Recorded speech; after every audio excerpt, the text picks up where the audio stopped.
muito obrigado pela sua participação, tá? E vai começar agora o nosso quadro, então, Fala Comigo. Fala Comigo. Boa tarde, Tony. Boa tarde, Tony. Boa tarde, Tony. Boa tarde a todos os ouvintes.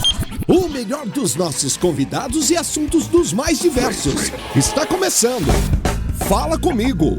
Ó, pra começar então, tá? No nosso bate-papo, nesse mundo digital, tava fazendo as pesquisas e aí eu vi que a escola do qual a senhora trabalha, né, o Colégio Satélite, ele foi considerado aí entre os 5 melhores. Olha só que interessante, como é que uma escola cai assim no gosto dos alunos e também dos pais? Como é que é esse lance? Isso foi um reconhecimento muito grato, né? Um resultado de muita dedicação e de muito trabalho, de mais de 30 anos, né? Sim. Quando nós ficamos sabendo desse resultado, e aí é legal, Tony, a gente falar que esse resultado foi dentre as escolas de toda São Paulo, né? E nós estamos localizados aqui em São Mateus, na Zona Leste. Então, Sim. Isso ainda traz mais notoriedade e maior reconhecimento ainda, né? Eu acredito que tudo isso foi feito porque aqui o nosso aluno é um ser único. A gente acredita que ele precisa ser tratado nas suas especificidades, a gente precisa conhecer e respeitar a sua história de vida, a família tem voz, tem vez, e essa participação e essa integração, ela é construída ao longo do tempo a partir de verdade, de solidez e de confiança, né? Para tudo isso, a gente precisa estabelecer um projeto político-pedagógico muito alinhado, muito consistente, onde a gente, vamos dizer assim, usa a energia com foco naquilo que é necessário, porque não adianta uma educação generalista ou de massa para todo mundo, no momento onde a gente está vivendo, a educação ela passou e passa por mudanças enormes, então a gente precisa entender isso para atender essas demandas. E se você não tiver uma equipe, e graças a Deus aqui no colégio a gente tem, que acredita na educação, e principalmente numa educação de qualidade, essa diferença não se faz presente. Então acho que esses pontos foram os pontos que foram eleitos pelos nossos alunos, pela nossa comunidade, como diferenciais, né, em nosso colégio. Sim, perfeito. E estamos falando aqui também de várias gerações, né? Hoje temos essa garotada que está nesse mundo digital e os pais que não viveram, né, essa experiência com esse mundo virtual também, né? Sim. E ainda mais a senhora que também tem que gerir todo esse time e conduzir também com essas atualizações que está por vir. E muitas informações, não é? Sim, são muitas mesmo e numa velocidade cada vez maior, né? Então, a educação ela está passando por essas transformações e a gente precisa ter uma consciência do que do que é novidade e do que não é novidadeira, vamos dizer assim, porque senão você entra numa questão de moda. Eu faço porque está na moda e não porque ela é necessária e a gente acredita. Essa diferença que você fala, né, de uma geração para outra, também é uma coisa que a gente percebe que é necessário a gente trabalhar uma comunidade aprendente. Né? Hoje você não ensina, você ensina e aprende. Né? Os jovens dessa geração Z, eles já nascem com a tecnologia, a gente brinca que já vem com um chip, né, na pele. Tá bem assim, sai da maternidade. Aí, né? Eles dominam muito mais essa tecnologia do que a minha geração, a sua geração e a geração dos pais, né? Que se a gente for fazer isso, são gerações, essa comparação são gerações diferentes. Mas não necessariamente eles utilizam essa tecnologia para o conhecimento. Sim. Né? Então, daí que é muito importante vamos dizer assim, me ajuda com a palavra, esse entremeio, né? A educação e o professor e o profissional da educação, o gestor, entrar fazendo esse alinhavo. Sim, né? sim. Porque senão fica tudo muito solto, né? Eu uso aqui, você usa ali, sem um objetivo comum. Então,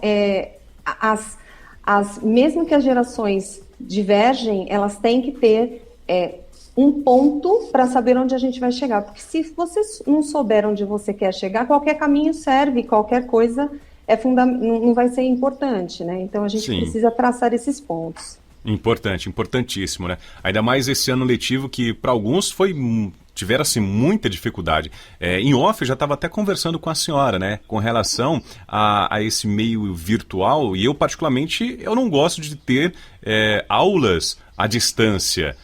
Eu gosto de ser aquela coisa mais presencial, de pergunta e resposta nativa, né? De ficar mais dentro da informação e atento com o que o professor está falando, e até mesmo com o que o coleguinha está falando, né? Não sei como foi esse ano letivo para a senhora. Tirando aí o ano de 2020, né, que foi bem conturbado, ainda assim a pandemia era uma novidade, que a gente estava procurando meios e não sabia como fazer, mas digamos que já nesse primeiro semestre, conseguiu aproveitar bem com todas essas informações que veio junto com essa pandemia?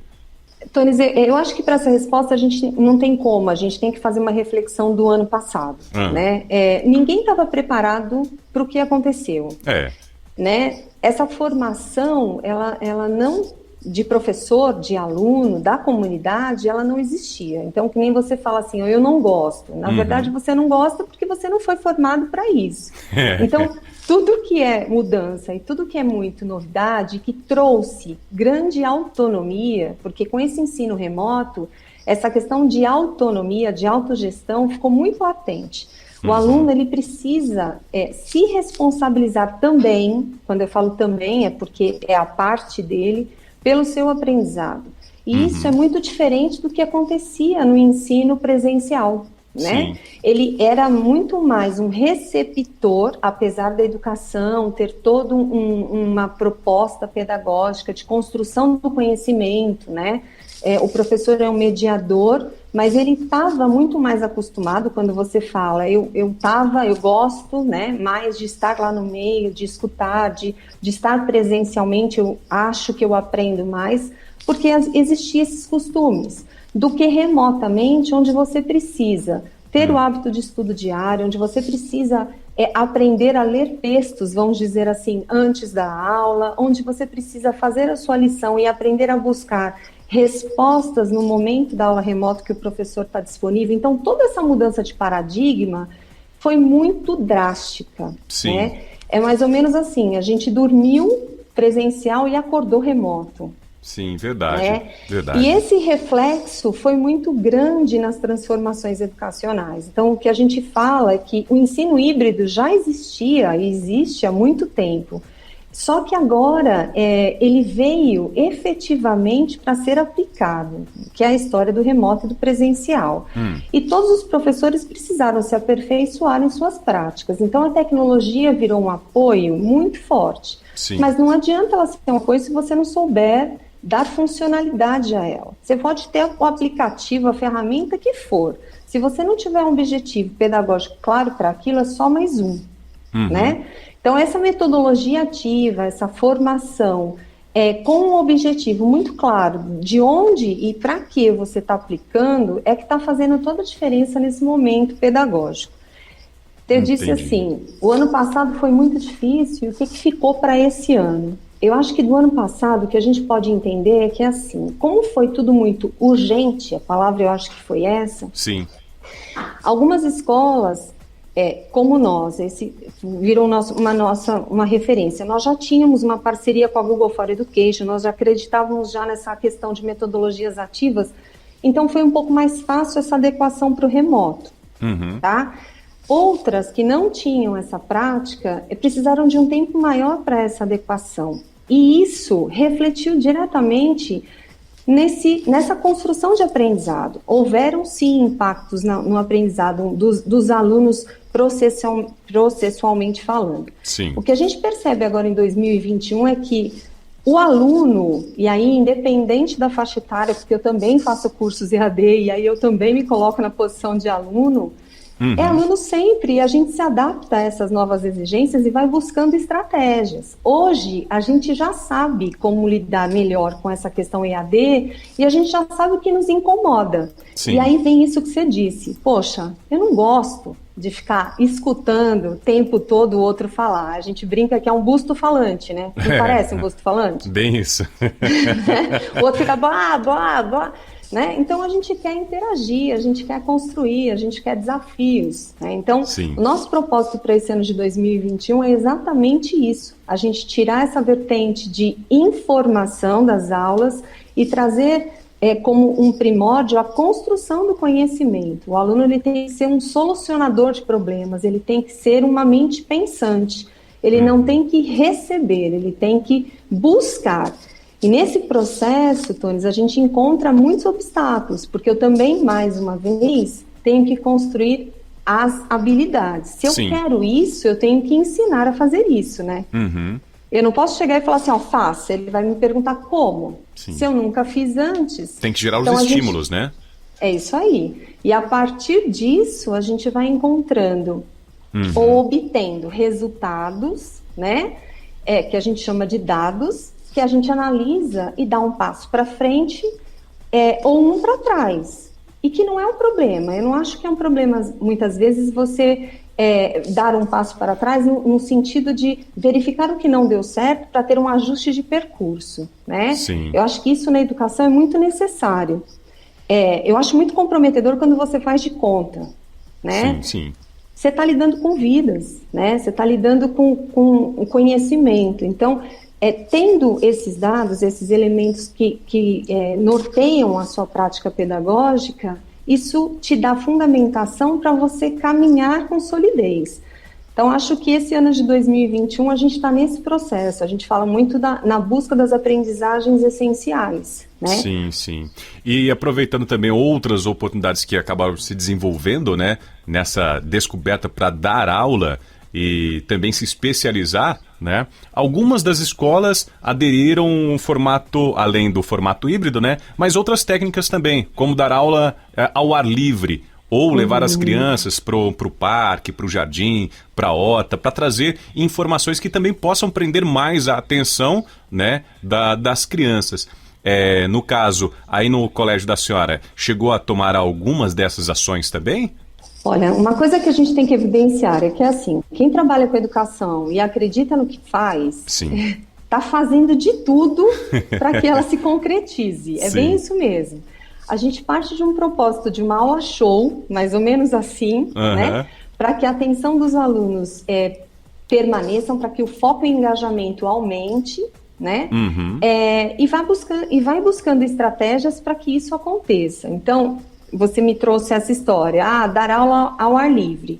Se a gente for associar com a pandemia, uma das orientações dos protocolos de segurança é que quanto mais você der aula em espaços abertos, menor o risco de contaminação. Então, isso é uma das estratégias que a gente utiliza e pode utilizar.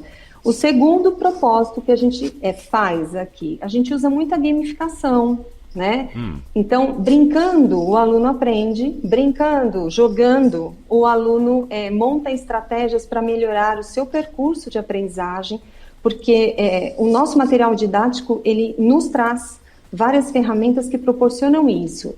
Além de proporcionar a questão da gamificação, ele proporciona também relatórios para os alunos e para os pais que mostram, que apontam, vamos dizer assim, em qual conteúdo, em qual disciplina esse aluno precisa dispor de maior tempo, de maior esforço para melhorar essas lacunas. Sim. Né? Então, isso facilita muito o engajamento no sentido de resultado.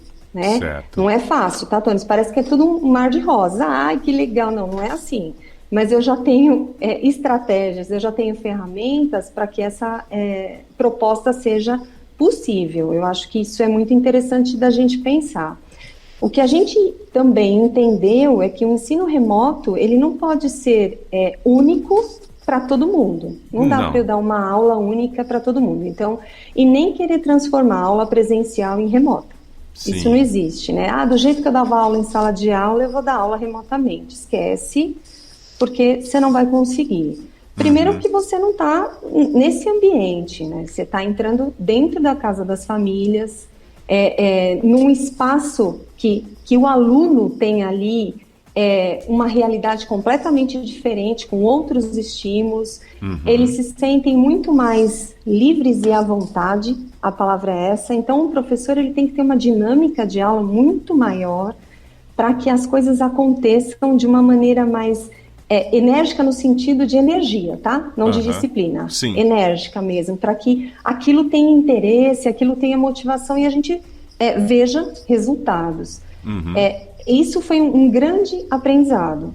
Sim. Às vezes, desculpa te cortar, mas para seguir essa relação, às vezes eu converso com alguns amigos que também têm filhos, né? E eles comentam, poxa, eu tenho que acompanhar agora a minha filha porque vai começar a aula. Tá, mas ela tá em casa. Mas ela é espertinha e acaba mudando a tela. E aí eu não sei se ela de fato tá assistindo a aula ou se ela tá vendo algum vídeo no YouTube ou no Instagram. Creio que isso também seja uma das grandes dificuldades que deve sempre estar fazendo esse show na aula para prender a atenção da garotada, né? Sim, e mesmo que você faça um show, isso não garante, tá? Que você tenha 100% de adesão mesmo, não dá. Né? A história das câmeras é um desafio constante. Vamos abrir as câmeras. Não vou. E aí você fica naquela luta de convencimento. Às vezes o professor ele fica mais tentando dialogar do porquê abrir as câmeras do que propondo um conteúdo de aula. Sim. E aí você tem que entender que, assim, na adolescência, principalmente na adolescência, né? Porque com os menores isso é mais tranquilo. Há valores que precisam ser entendidos, não acatados, mas entendidos. Sim. Né?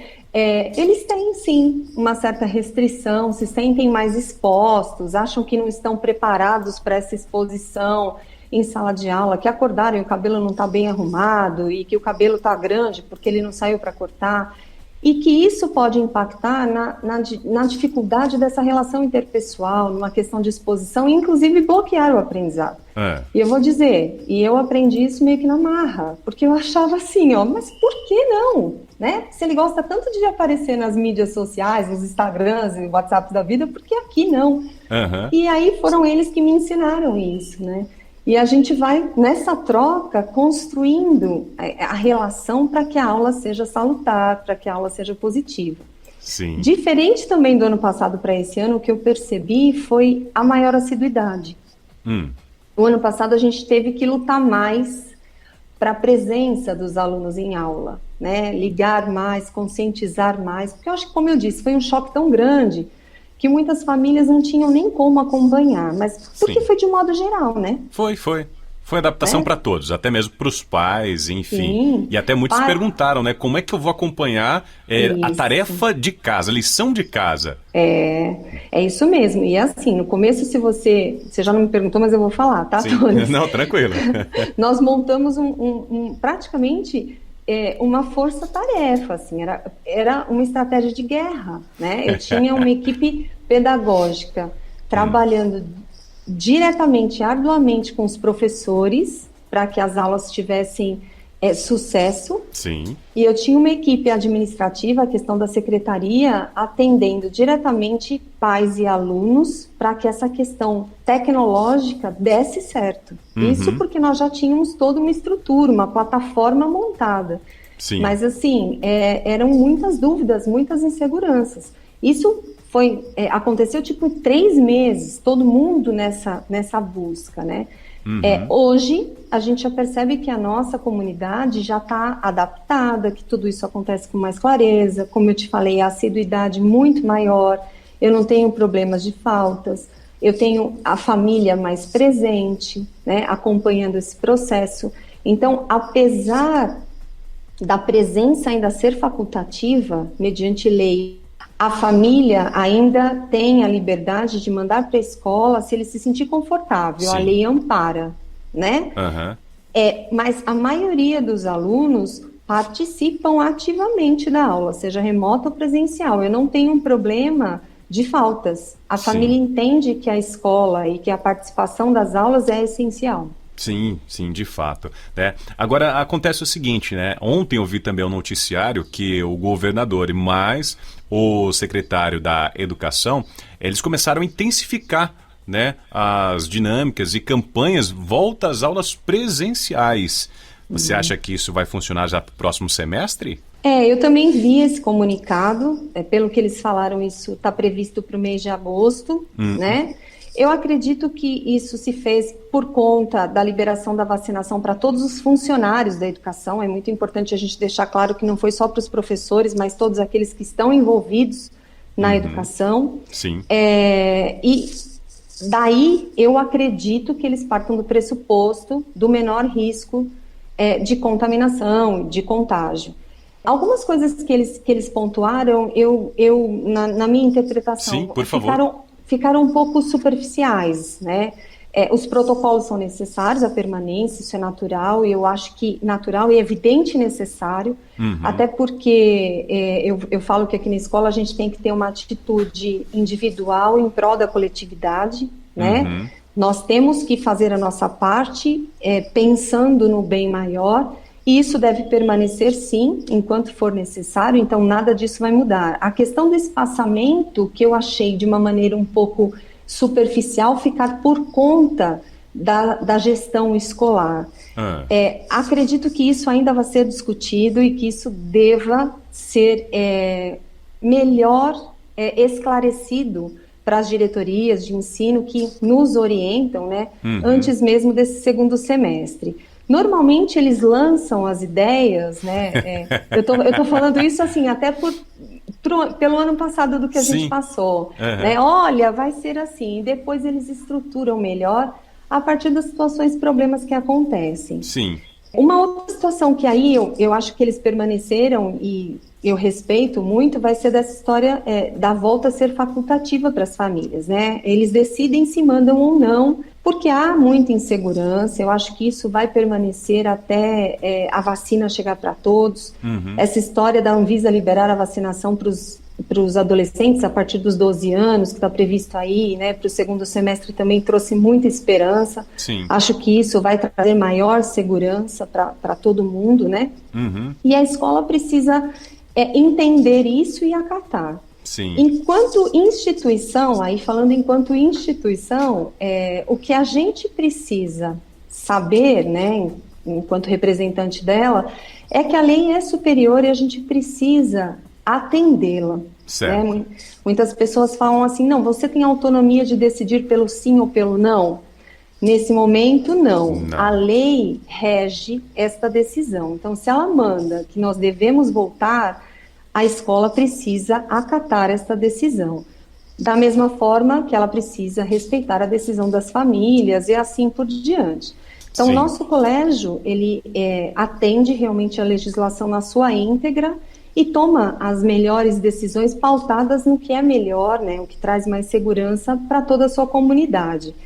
Acho que ainda tem algumas coisas a serem discutidas do que foi declarado ontem. Entendi. Né? Mas a questão em si, tá, ao meu ponto de vista agora, como comunicador e talvez futuro pai, né? O problema não está sendo nos professores serem vacinados ou não. Mas imagina só você controlar, aliás, quem está em casa, né, controlar as crianças com a máscara já é difícil. Imagina os professores controlar uma sala com 30 ou 40 alunos que precisam estar de máscara e que mantenha também a distância. Eu acho que esse vai ser o maior desafio, ainda pensando na concentração para passar as informações para as crianças presencialmente. O que a senhora me diz? Olha, Tones, eu vou te dizer, assim, olha, a gente está presencial desde o começo do ano. Nós paramos em março, quando houve a determinação da prefeitura da suspensão. Acho que foram 15, 20 dias. Desde que nós voltamos, esse foi um desafio iminente. Sim. Né? Mas nós fizemos todo um treinamento com toda a equipe do colégio e depois a gente nós tivemos que estar fazendo também esse treinamento, essa comunicação com todas as famílias e com todos os alunos. Então, se você entrar aqui no colégio, tem toda uma comunicação visual, toda uma preparação do ambiente escolar que atende esses protocolos sanitários. O que eu acho que é muito importante as famílias terem por consciência, né, e aí também o que impacta na sua decisão de mandar ou não para a escola, Sim. é que, assim, mesmo seguindo todos esses protocolos, tá? Mesmo seguindo, Vírus é uma coisa que a gente não enxerga, que a gente não sabe onde ele está. Não tem como, né? É isso? É. E que não necessariamente ele vai estar dentro da escola. Ele pode estar na sua casa e você pode estar trazendo para mim. Exatamente. Não é? Também. Então, por isso é muito importante a sua responsabilidade individual, a comunicação direta entre escola e família, a verdade estabelecida, a comunicação dos casos e dos fatos, para a gente pensar no menor risco possível. A história de você lidar com 10, 12, que hoje é o número de alunos que a gente pode estar atendendo por sala, porque tem os 35% dos matriculados que a gente precisa respeitar. Sim. Né? E haver o rodízio entre as turmas. Então, a gente parte do pressuposto que todos eles, nesse semestre, já aprenderam quais são os protocolos e quais são os procedimentos que eles precisam atender. Sim. Então, se é assim, no segundo semestre, se houver essa determinação real de que não vai haver mais um rodízio, porque é isso que vai mudar, o rodízio não vai mais existir, então eu vou ter na sala, eu vou dar um exemplo, tá? 20 alunos, esses 20 alunos vão ter vindo para o colégio o semestre inteiro. Sim. E vão ter entendido qual é o comportamento adequado para que a gente não transmita e não pegue o coronavírus. Né? Então, o que muda para a gente cuidar dessas crianças num próximo semestre? Não muda muita coisa. Essa história do distanciamento, se eles estão diminuindo, por isso que eu acho que vai haver mudança nessa declaração. Tem que ter uma justificativa científica, você concorda? Sim. Até agora era 1,5 metro, agora é 1 metro, o que mudou? Né? Então a gente precisa embasar cientificamente essa decisão, é o que eu acho que vai acontecer. Não é porque agora eles vacinaram que agora pode, não é isso, né, gente? A gente sabe que não é. Então eu acho que vai haver aí alguma determinação, algum ajuste para isso. O restante, tanto os professores quanto a escola, ela já está, vamos dizer, educada para isso. E eu vou te falar mais, os pequenos, eles têm muito mais cuidado até do que muitos dos adultos. É mesmo? Verdade. Eu acho que é uma prática que para eles foi tão natural que às vezes eles falam assim, ó, às vezes o pequeno até não fala a mácara, eles falam a mácara, né? Então é uma situação que é assim, passou a fazer parte do cotidiano deles, né?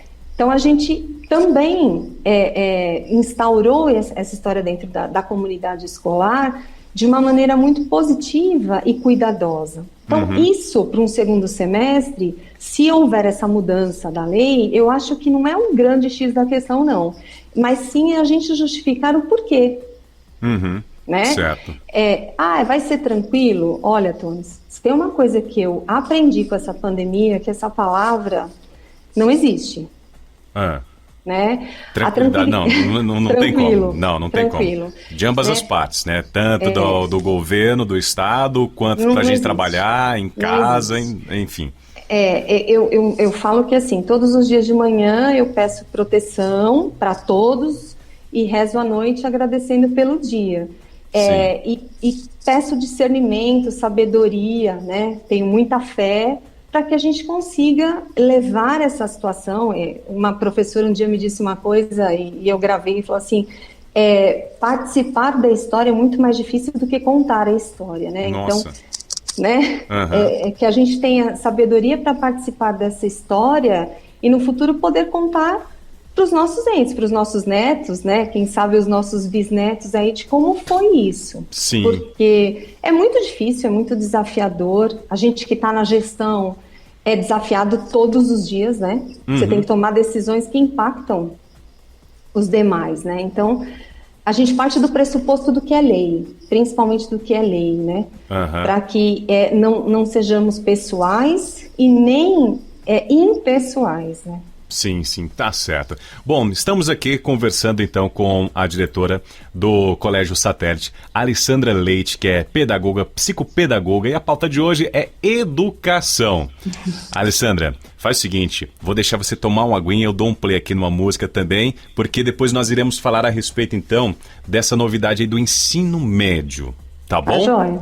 Fechado então. E para você que está curtindo aí a Rádio Energia Mix, ó, vai direto pro nosso WhatsApp e pode fazer a sua pergunta que ainda dá tempo, tá bom? E tá acontecendo aqui o nosso bate-papo com a diretora da Escola Satélite, Colégio Satélite. Estamos falando então com a Alessandra Leite. Deixa eu já abrir aqui o mic para ela também.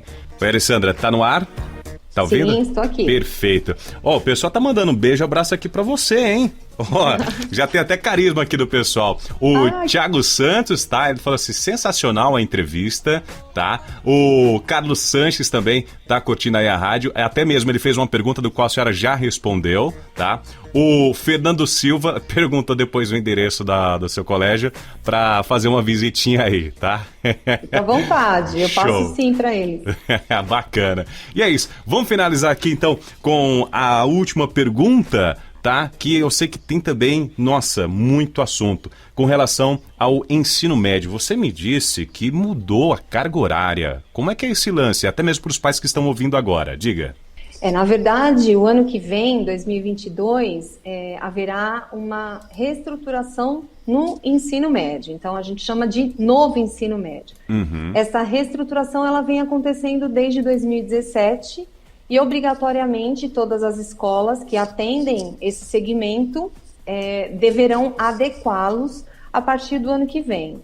Então, Sim. Esse novo ensino médio, ele será reorganizado em sua matriz curricular e na sua carga horária gradativamente até 2024.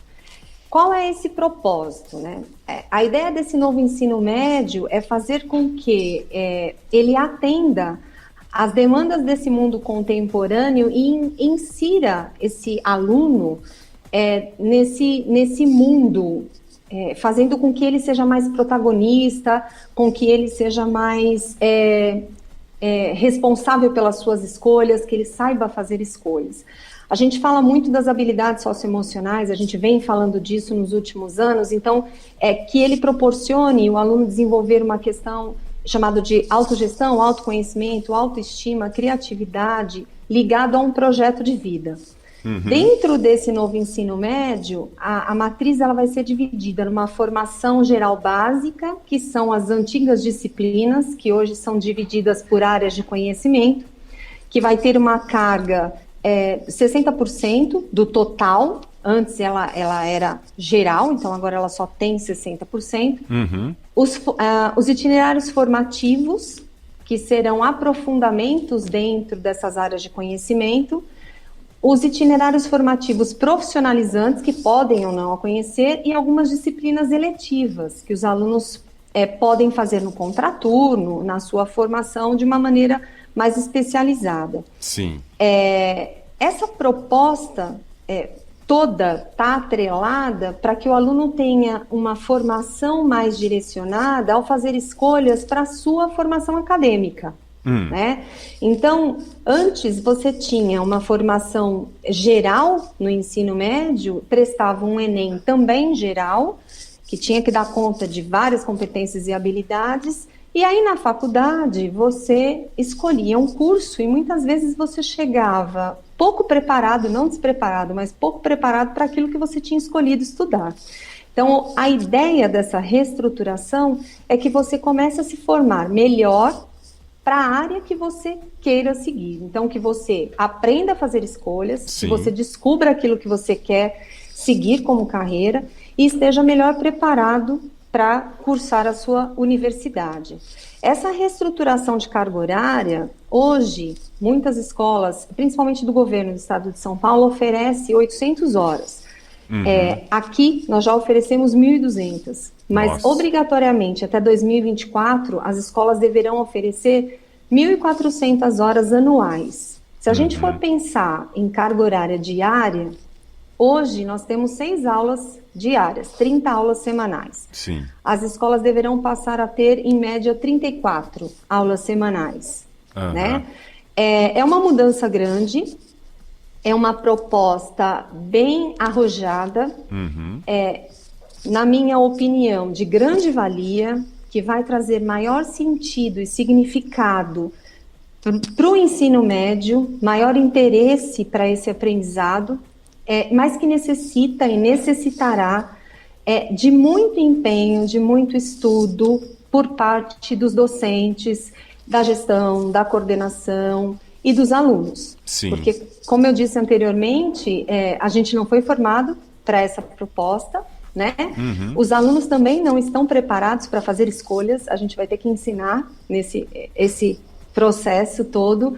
Então, toda mudança, primeiro ela te traz, não sei se para todo mundo, mas a maioria, primeiro ela te traz uma negação, depois ela te traz medo, depois nessa aceitação que você começa a acomodar e ver que vale a pena. Sim, né? Esse é o lance da psicologia, né? É bem por aí mesmo. Então, acho que agora que já está aí, a gente está nesse processo de entendimento, de fazer acontecer.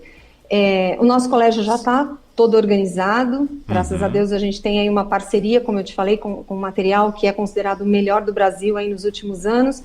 Então, os nossos itinerários estão formados. No segundo semestre, a gente começa a fazer essa comunicação para as nossas famílias. A participação na escolha desses itinerários junto aos alunos é fundamental, porque se é para eles, então tem que partir do interesse deles. Eu acho que isso é muito importante, tanto os alunos quanto as famílias saberem, né? E uma formação constante agora também, forçada mesmo, junto aos professores, para a gente dar conta dessa mudança, né? Sim. A maior preocupação, Tonis, assim, que eu vejo de grandes estudiosos e eu compartilho, é que ela não venha, toda essa reestruturação, para ser mais uma proposta e ser feita de conta. Né? Ela foi muito bem estudada, ela foi balizada em experiências internacionais, ela foi muito bem estruturada pelo Conselho Nacional de Educação, por pessoas renomadas da educação, então a gente precisa fazer acontecer. Né? Certo, tá bom. Alessandra, eu tô com 2 perguntas aqui através do WhatsApp. A primeira é do Júlio Passos, né? E aí ele seguiu com aquela mesma linha de raciocínio da qual eu te perguntei, com relação à contaminação, né, e os cuidados das crianças de manter a máscara e tal, e não levar o vírus também para casa. A pergunta dele é o seguinte, tá? Se haverá ou se tem algum estudo, né, por parte da escola sobre as famílias, né, dos alunos, se algum foi infectado, né, ou levou o vírus para casa. Tem esse estudo, essa base de informação, algo do tipo assim? Na verdade, como eu disse, o vírus é invisível, é muito difícil a gente saber onde houve essa contaminação, né? Então, o que há é um rastreamento. O que é esse rastreamento? Sim. Né? Dentro dos nossos protocolos, no momento que há uma comunicação vamos dizer assim, de positividade, seja do aluno, de um dos familiares ou de um dos nossos funcionários, há um rastreio de quais foram as pessoas que ele teve contato nos últimos dias e uma suspensão dessas pessoas. Eu vou dar um exemplo. Um professor deu positivo. Então, eu conto 5 dias para trás, quais as séries que ele teve contato, todos esses alunos são suspensos por 14 dias. Sim. Todas essas famílias são comunicadas. Um pai de aluno deu positivo. Esse aluno esteve no colégio na semana anterior, né? Todos os colegas são avisados para que a gente entenda as possibilidades. Se outra criança também apresentou um sintoma, a gente também faz todo esse tipo de rastreamento. Sim. Como é o nome da pessoa que perguntou? Desculpa. Esse é o Júlio Passos. Mas, Júlio, eu vou te falar bem a verdade. Foi, né, nesses 6 meses, muito raro uma criança apresentar um exame positivo. Sim. Ela pode até apresentar um sintoma, mas resultado positivo, de verdade, criança até o 5º ano, eu acredito que se tive uma. Tá, respondido. Tá? É muito raro. Adulto é mais fácil. Sim, tá certo. Bom, o Vladimir também tá aqui conectado com a gente, aí ele fez uma pergunta seguinte, se houver o Arraiá, tá, vai ser virtual também? Vamos ter o Arraiá virtual. Aê, tem paçoca! No dia 3 de julho, tá? Vai ser uma live à tarde, um sábado à tarde. Antes desse Arraiá, a gente está fazendo aí uma gincana junina com os nossos alunos, com o propósito de estarmos arrecadando alimentos para as famílias carentes aí da nossa comunidade. Ah, que sensacional. A gente Se quiser utilizar a rádio também para divulgar, tá aberto. Que legal. Muito obrigada, Tones. A gente está lançando aí o tema Fazer o Bem, não importa quem. Fizemos parceria com alguns patrocinadores que há muito tempo aí nos ajudam, vamos fazer vários sorteios, contratamos uma dupla também, amigos. A gente precisa se reinventar, né? Mas a gente não pode perder a esperança e a alegria. Então, a gente realmente quer proporcionar isso às nossas famílias, mesmo nesse momento difícil que todo mundo está passando, né? De insegurança, de incerteza. Mas vai acontecer sim, eu te convido a todos para participar, é muito animado, estarei lá na apresentação, eu com os meus coordenadores. Não tenho essa experiência de locutor aqui do Tones, mas a gente se vira. Que nada. A gente põe a Xuxinha lá e ó, vai que vai, né? Vamos embora. Tá bom, Alessandra, obrigado, tá, por esse bate-papo, por dispor também do seu tempo e trazer todas essas informações, né, para os nossos ouvintes, tá? Por gentileza, dê também informações da sua escola, até para quem se interessou e quer conhecer também o espaço do qual a senhora trabalha, tá? Fica à vontade. Ah, que bom. Bom, como ele disse, nós somos do Colégio Satélite, eu estou aqui em São Mateus, na Rua Mimas, 205, atendemos da educação infantil até o ensino médio técnico. Quem tiver interesse, tem o nosso site, www.collegiosatellite.com.br. Venha nos fazer uma visita, nosso telefone também está aí, 11-2919-0282, será um prazer recebê-los, apresentar a nossa estrutura. Fiquem à vontade, venham, me procurem, teria um imenso prazer em conversar com vocês sobre a nossa proposta e retirar todas as dúvidas que vocês tiverem.